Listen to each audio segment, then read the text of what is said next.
Your vehicle may be equipped with a unique system designed to help detect and potentially avoid frontal collision situations with other vehicles and pedestrians. Let me tell you about it.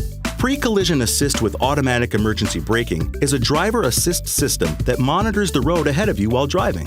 It even works at night when your vehicle's lights are on. If a collision risk with another vehicle or pedestrian is detected, the system will deliver several warnings and may help you slow down or stop your vehicle. Here's how it works. If you're rapidly approaching a stationary vehicle, or one that's moving in the same direction, or a pedestrian is crossing your path, the system can alert you and assist with braking in one of three ways. First, you'll receive an audible chime, along with a pre-collision assist warning message on the information display. Next, if the risk of a collision further increases after the warning alerts are given, the system's brake support feature will pre-charge the brakes for rapid braking. This way, they'll respond faster once the brake pedal is pressed.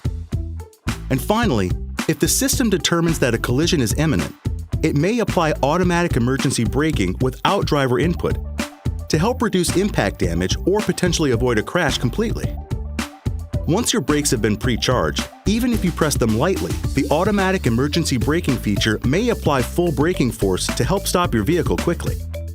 One more thing, you can change the system's alert sensitivity to one of three settings by using the 5-way control on your steering wheel and the information display. From the Settings menu, scroll to Driver Assist, Pre-Collision, Alert Sensitivity, and then select High, Normal, or Low.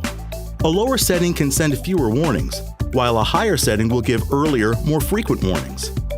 You can also enable or disable automatic emergency braking under the same menu by checking or unchecking the active braking feature.